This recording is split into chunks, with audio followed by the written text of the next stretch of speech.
Hi అండి, అందరికీ నమస్కారం. Welcome to Kummu food channel. ఈరోజైతే మనం సమ్మర్లో ది బెస్ట్ ఫుడ్ జావని ఎలా ప్రిపేర్ చేసుకోవాలో చూద్దాము.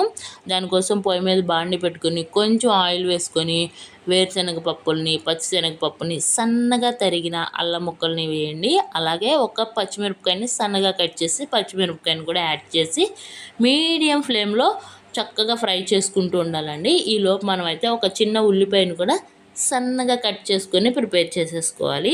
ఇవి వేగుతున్నప్పుడే ఆ ఉల్లిపాయను కూడా వేసుకోవచ్చు అనమాట. జావ అంటే మాకు తెలియదని మీరు అనుకోవచ్చండి. జావ హెల్త్ బెనిఫిట్స్ తెలియని వాళ్ళు ఉండరు నాకు తెలిసినంత వరకు. కానీ డైలీ తీసుకోలేరు, ఎందుకంటే ఒక 2 రోజులు తగ్గని బోర్ కొట్టేస్తుంది. అలా కాకుండా మీరు ఈ మెథడ్లో చేస్తే పిల్లలు కూడా చాలా ఇష్టంగా తాగుతారండి. నేను జావ కోసం రాగులు, జొన్నలు, సజ్జలు కలిపిన పిండిని అయితే ప్రిపేర్ చేసేసుకున్నాను. నేను ముందుగానే చక్కగా తెప్పించి కడిగి ఆరపోసేసుకొని పిండి అయితే పట్టించేసుకుంటాను అనమాట. ఆ పిండితో ఇప్పుడైతే జావం చేసుకుందాము. ఈ రాగులు, జొన్నలు, సజ్జలు ఇవి మన పురాతన కాలం నుంచి మన ఆహార విధానంలో ఉన్నవేనండి.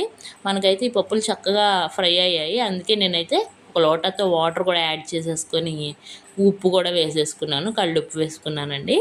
ఉప్పు వేసేసుకుంటే ఇవి ఎసరు మరుగుతాయండి. ఇవి కాగేలోపు మనం పిండిని రెడీ చేసుకుందాం.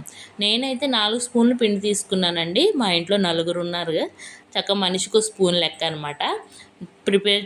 చక్క వాటర్ వేసేసుకొని అందులో ఉండలు లేకుండా మిక్స్ చేసేసుకొని రెడీ చేసుకున్నాను అనమాట. మనకి ఈలోపు పొయ్యి మీద మనం పెట్టిన ఎసరు కూడా చక్కగా మరిగిపోతూ ఉంది. ఇప్పుడు మనం ఈ పిండిని అనేది ఇందులో యాడ్ చేసేసుకుందాము.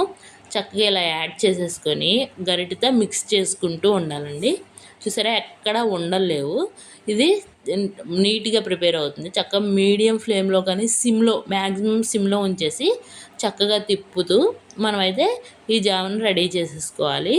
ఇవి తింటే మధ్య మధ్యలో తగిలే ఆ వేరుశనగ పప్పులు కానివ్వండి, మన అక్కడక్కడ తగిలే అల్లం ముక్కలు కానివ్వండి, టేస్ట్ అనేది చాలా బాగుంటుంది. అల్లం కూడా ఘాటుగా అనిపించదండి. మనం ఆయిల్లో ఫ్రై చేస్తాం కదా, అల్లం ఉన్నట్టు కూడా అనిపించదు. అలా పిల్లలు పెట్టడం వల్ల పైత్యం కూడా తగ్గిపోతుంది. ఇలా తినటం వల్ల పిల్లలు కూడా చాలా ఇష్టంగా తింటారు, బోరుగా ఫీల్ అవ్వరు అనమాట.